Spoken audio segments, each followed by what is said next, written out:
فاطمہ کا انٹرویو چھپا ہے نسیم ہدایت کے جھونکے میں ایک بچی کا، وہ جو ہے مہاراشٹر کے ایک ضلع کی رہنے والی ہے. اس نے مجھے فون کیا کہ میں جو ہے آپ سے ملنے آنا چاہتی ہوں. میں نے کہا بیٹے تم کہاں کی رہنے والی ہو؟ کہ میں مہاراشٹر کی رہنے والی ہوں. کیسے آؤ گی تم؟ اکیلے آؤں گی. میں نے کہا اکیلے آنا تو ٹھیک نہیں، میں ہی مہاراشٹر کبھی آؤں گا تو تم مل لینا. کب آؤ گے مہاراشٹر؟ میں نے کہا میں 2-1 مہینے میں آنے والا ہوں. پھر فون آیا ان کا 1-1.5 مہینے بعد، کیا ہوا جی 2 مہینے ہونے والے ہیں؟ میں نے کہا نہیں اچھا کچھ دن رک جاؤ، میں جلدی بتاؤں گا. پھر 1-2 پروگرام بنے لیکن کینسل ہو گئے. اس نے کہا نہیں میں تو آ رہی ہوں، جب بھی آپ ملو گے میں جب ہی مل لوں گی، میں رک جاؤں گی وہاں آپ کے گھر. تو میں نے کہا نہیں بیٹا. پھر میں نے پروگرام ایک اتفاق سے بن گیا. تو میں نے کہا کہ بیٹے دیکھو لاتور میں تمہارے شہر کے قریب میں ہوں گا، اور تم وہاں جو ہے مولانا سے جا کر پہلے سے وقت طے کر لینا، وہاں آ کر مل لینا. تو وہاں سے ان سے 40-50 کلومیٹر دور رہتی تھی وہ. تو جب وہاں پہنچے جلسے میں ہم لوگ پروگرام میں، تو مولانا بڑے انتظام کے آدمی تھے.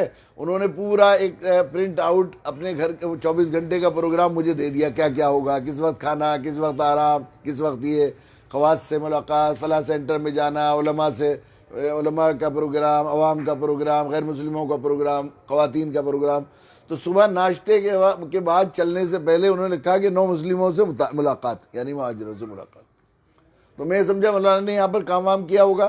تو وہاں پہنچے تو تقریباً 20-22 یا شاید 25-26 9 مسلم تھے، خواتین بھی تھی، عورتیں. تو وہ بچی ایک جلدی سے آئی، السلام علیکم ابی جی. اب بیچ میں کہنے لگی حضرت میں آپ کو ابی جان کہہ سکتی ہوں کیا؟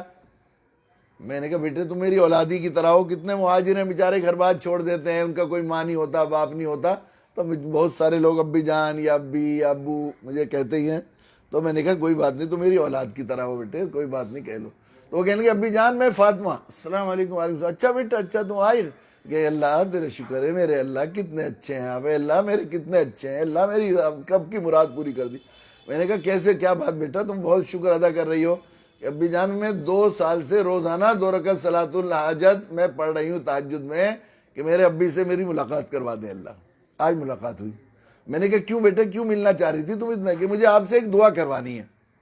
میں نے کہا دعا تو تم نے کی، ابی جان سے ملاقات کی تو اللہ نے پوری کر دی، تو تم خود کیوں نہیں دعا کر سکے؟ نہیں وہ اسپیشل دعا ہے، وہ آپ ہی سے کروانی ہے اور آپ سے منظور کروانی ہے مجھے. میں نے کہا بیٹے کیا دعا ہے وہ بتاؤ تو صحیح. کہ ابی جان میرے لیے دعا کرو اللہ تعالیٰ مجھے شہادت کی موت نصیب فرمائے. اب ایک تو ہوتا ہے باہر سے آدمی نے کہہ دیا، ایک ہوتا ہے دل سے تڑپ اور بے چینی کے ساتھ، شہادت کے شوق کے ساتھ. ایسا سر سے پاؤں تک بجلی سی کوند گئی کہ بچی بیچاری کل کے ایمان قبول کی ہوئی کیسی پیاری دعا مانگ رہی ہے، ایسا جیسے بالکل بےتاب ہو شہادت، میری جان اللہ کی راہ میں قبول ہو جائے. تو وہ کہنے لگی کہ یہ میرے منگیتر ہیں. ایک صاحب تھے انجینئر صاحب تھے، وہ کہ یہ میرے منگیتر ہیں، مگر میں نے ان سے کہا کہ اسلام قبول کرو گے آپ تو میں شادی کروں گی. اب ان کے کچھ سوالات ہیں تو میں آپ کے پاس لے کر آئی ہوں، ان کو کلمہ پڑھوا کے بھیجنا ہے ابی جان، آپ کو آج میرے ساتھ مسلمان کر کے بھیجنا ہے. بیٹے میرے بس کے تھوڑا ہی اللہ کے بس کے، کوئی سوال بھی ایسے تھے نہیں، بس وہ چاہتی تھی کہ میں اس سے کلمہ پڑھائیں.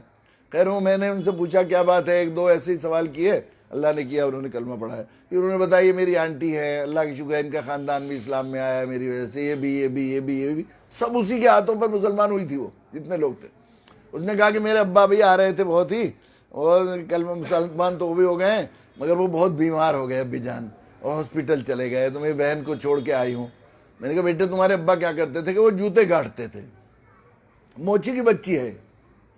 پھر کیا ہوا کہ میں ہمارے گھر میں پڑھنے پڑھانے کا رواج نہیں تھا، تو میری بہن کو دوسری کلاس سے ہٹا دیا پڑھنے کو، کہ بھئی اب ہم آگے پڑھاتے بھی نہیں، پڑھا کے کیا کریں گے، بگڑ جائیں گی لڑکیاں اور پیسے بھی نہیں ہمارے پاس فیس کے. تو پھر جب میں پڑھنے لگی مجھے بھی کہنے لگے کہ نہیں میں تو ہم بیڑی بنائے ہیں، وہاں بیڑی بنانے کا کاروبار ہوتا ہے، تو گھر میں بیڑی بنا کر میں نے کہا میں باجی کو بھی بہن کو بھی داخل کراؤں گی، ان کو بھی داخل کرایا. بہت جینیس تھی، 1 کلاس سے 8ویں کلاس تک پورے اسکول کو ٹاپ کیا اس نے.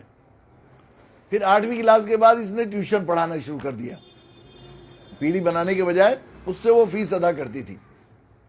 تو 11ویں کلاس میں ایک ڈاکٹر صاحب ہیں بیچارے، دعوت کا جذبہ رکھتے ہیں بڑا، ارمغان پڑھتے ہیں، ان کی بچی سے اس کی دوستی ہو گئی، وہ ان کو گھر لے جانے لگی. اب یہ موچی کی بچی تھی، لیکن وہ بچی تو دعوت کا جذبہ تھا، اسے ہم لوگ یہ اونچ نیچ کرتے ہیں بڑی. اللہ اسلام میں تو کوئی اونچ نیچ کا یہ مزاج ہی نہیں ہے، یہ چھوٹی برادری ہے بڑی برادری، ایک ماں باپ کی اولاد ہیں سب. ہمارا حال یہ ہے کہ ہم یہاں اسلامی مساوات کا درس دینے آئے تھے، ہم اور الٹا ان سے لینے لگے اونچ نیچ کا.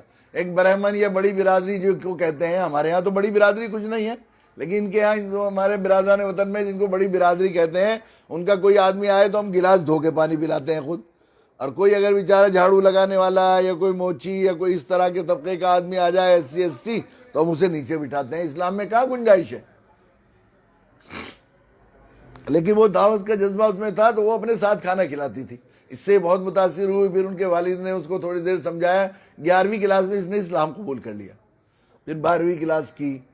پھر اس نے جو ہے وہ گریجویشن کر لیا. گریجویشن کرنے کے بعد اس نے ایک کوچنگ انسٹیٹیوٹ کھولنے کا ارادہ کیا. جو بچے پڑھاتی تھی وہ بچے بھی ٹاپ کرتے تھے، بہت ذہین تھی. پڑھانے کا طریقہ بعض لوگوں کا ہوتا ہے. تو کوچنگ انسٹیٹیوٹ کے لیے سے اس کرائے کے مکان رہنا تھا. اس کے باپ جھگی میں رہتے تھے 10 فٹ کی، پورا خاندان. وہ بھی ان کی نہیں تھی، کسی سرکاری جگہ میں بنی ہوئی تھی، اس میں رہتے تھے. تو اس نے ایک کرائے کا مکان لیا. لینے کا وہ کیا تو 5,000 روپے مہینہ کرایہ تھا. اس نے کہا 3 مہینے کا ایڈوانس دو اور کسی کی گارنٹی دلواؤ. تو اس نے اپنے والد سے کہا کسی سے گارنٹی دلواؤ. 5,000 روپے میں کہاں سے لاؤں گا، ہرگز بھی نہیں ہو سکتا بیٹا. نہیں میں تو نہیں. انہوں نے منع کر دیا. ڈاکٹر صاحب کو پتہ لگا تو ڈاکٹر صاحب نے پیسے بھی دے دیے، گارنٹی بھی دے دی اس کو. اب کوچنگ انسٹیٹیوٹ بہت اچھا چلا. تو اس نے ایک بلڈنگ بن رہی تھی، ایک بلڈر بنا رہے تھے، 6 فلیٹ بن رہے تھے اس میں 3 منزل میں. تو انہوں نے اس میں سے ایک فلیٹ بک کرا دیا. اور جب آدھی پیسے جمع ہو گئے تو انہیں پوزیشن بھی دے دیا. اب یہ اس میں جا کے رہنے لگی. اب گھر والے جو جھگی جھوپڑی سے فلیٹ میں رہنے لگے تو گھر والوں کے دلوں میں تو بڑی وقت ہوئی. اب اس نے جب ان کو اسلام کی دعوت دی تو اللہ کی شکر ہے پورے گھر والے مسلمان ہو گئے. اب اس نے بتایا کہ یہ میرے 6 فلیٹ ہیں اور 6 فلیٹ میں 28 لوگ رہتے ہیں ابی جان. اور 28 لوگوں میں ان میں کوئی پہلا خاندانی مسلمان نہیں، سب آپ کی بیٹی کے ہاتھوں پر مسلمان ہوئے. اور ان میں سے 25 تہجد پڑھتے ہیں ابی جان. اس نے بتایا 25 تہجد پڑھتے ہیں. ہم صبح کو روزانہ فون سے ایک دوسرے کو دیکھ لیتے ہیں کہ اٹھے نہیں اٹھے. جو نہیں اٹھا وہ دوسرے کو اٹھا لیتا ہے، SMS کر لیتا ہے، دیکھ لیتے ہیں، خیر خبر لے لیتے. پڑھایا. وہاں کے جو ہے اپنے ضلع کے SP، وہ اس کے چچا زاد بھائی کی بیوی نے جس میں آگ لگا لی اور وہ جو ہے مر گئی تھی خودکشی کر کر. تو اس میں ان کے گھر والے پکڑے گئے. بعد میں تحقیق کی گئی کہ معلوم ہوا بہت ہوشیاری تھی، ان گھر والوں کی کوئی خطا نہیں تھی. تو اس وقت انہوں نے پولیس والوں نے بھی ان کی رعایت کرتے ہوئے کیس کو سمجھ کر چھوڑ دیا. لیکن اس کا جو سسر تھا وہ کسی پارٹی کا وہ تھا کے تعلق رکھتا تھا. اس نے کہا نیتاؤں کے اثر سے ایسا ایسا ہو گیا. تو دوبارہ انکوائری آئی. SSP آیا جو ہے انکوائری کے لیے. تو ان کے گھر میں کوئی پڑھا لکھا نہیں تھا، اسی کو بلایا. فاطمہ تم ہی جاؤ اس سے بات کرو. اس نے SP سے کہا کہ آپ کو اس کیس کی صحیح پوزیشن معلوم ہو جائے گی. ان کے بھائی کو فون کرو جو مرنے والی تھی. اس کے بھائی سے پوچھو کہ شادی سے پہلے جب اپنے بھائی سے لڑائی میں اس نے اپنے ہاتھ کاٹ لیا تھا، نس کاٹ لی تھی، تو کون سے ہاسپٹل میں علاج کرایا تھا. سر آپ یہ مت پوچھنا کہ کاٹ لیا تھا کہ نہیں کاٹ لیا تھا، یہ پوچھنا کون سے ہاسپٹل میں علاج کرایا تھا. اور جب اس نے پھر اس کے بعد چوہوں کا چالان کھا لیا تھا ماں کی کسی بات پر، تو اس وقت کتنی بوتلیں چڑھی تھی یہ پوچھیے. تو SP بالکل دنگ رہ گیا کہ کتنی ہوشیاری سے اس نے وہ کیا. اس نے سوال کیا تو انہوں نے بتا دیا کہ فلاں ہاسپٹل میں علاج ہوا تھا اور وہاں ٹانکے لگے تھے اور فلاں جگہ اتنی بوتلیں چڑھی تھی. تو اسے سمجھ میں آ گیا کہ بہت جلالی تھی. جب ماں کے کہنے سے اتنا کر لیا، ان کے کہنے سے اتنا کر لیا، تو یہاں تو بات سسرال تھی. تو وہ پھر اس نے کہا کہ اچھا میں اب اس انکوائری کو تو کر لوں گا، مگر مجھے کوئی ضرورت ہو تو تم فون نمبر دے دو اپنا بیٹا. تو اس نے انو نام تھا اس کا، کچھ کیا انوش نام تھا شاید. تو اس نے انوش کے بجائے فاطمہ نام لکھ کر دیا کہ بیٹے اپنا نام نمبر دو، تم فاطمہ کا نمبر نہیں چاہیے. کہ میں فاطمہ ہوں، میں نے اسلام قبول کر لیا. بیٹے اتنی ذہین بچی ہو کر تو نے اسلام کیوں قبول کر لیا؟ کہنے لگے ہاں اگر آپ بھی ذہین ہوں گے تو آپ کو بھی قبول کرنا پڑے گا، آپ اسلام پڑھو گے تو. کیسے؟ کہ میں آپ کو لٹریچر دوں. تو وہ چونکہ اس کی ذہانت سے بہت ہی ہوشیار متاثر ہوا تو اس نے ان کو لٹریچر وغیرہ دیا.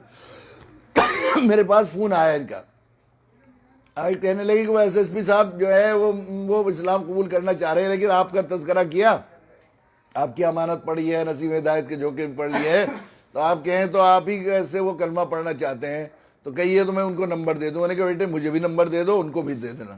تو اتنے میں فون لگاتا SSP صاحب کا فون آ گیا کہ ابھی اس نے فاطمہ نے نمبر دیا آپ کا، کافی دنوں سے وہ بتا رہی تھی اور میں چاہتا ہوں اسلام قبول کرنا. تو میں نے فون پر انہیں کلمہ پڑھایا. وہ بعد میں پربھنی میں ان کا ٹرانسفر ہوا تو ہماری ایک جماعت گئی وہاں. اب جب انہیں معلوم ہوا کہ ایسے ایسے دعوت کے لیے جماعت آئی ہوئی ہے تو وہ مسجد آئے SSP صاحب. انہوں نے کہا ان کی دعوت کرنا چاہتے ہیں ہم لوگ، آج کھانا کھا لیجیے ایک وقت آ کر. انہوں نے کھانا کھایا. ہم ان کو دعوت دینے کے لیے گئے, پولیس ہیڈ کوارٹر میں جاتی ہیں ہماری جماعتیں جب کیمپ کی, تو وہاں گئے. انہوں نے کہا کہ میں تو بہت دن پہلے مسلمان ہوں, آپ کو شاید معلوم نہیں ہے کہ ہاں میں تو وہاں فلاں جگہ ضلع میں کام کیا, وہاں مسلمان ہو گیا تھا. اب آپ رات کو آپ ہمارے یہاں کھانا کھائیے.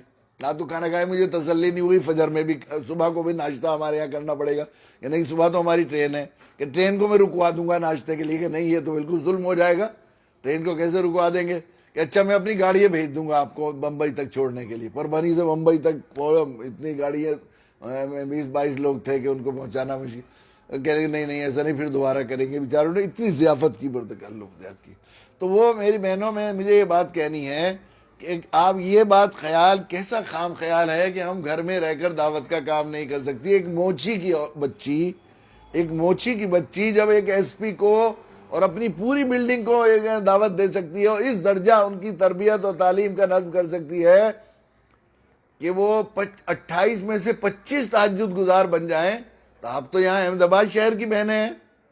آپ اگر دل پر لے لو اور یہ سوچ لو کہ ہمیں دعوت کا کام کرنا ہے, صحابیات کی طرح اپنے گھروں کو دعوتی مرکز بنانا ہے, اپنے دروازوں کو دروازے ہدایت منظور کرانا ہے, اپنے بچوں کو دعوتی اس کے لیے منظور کرانا ہے.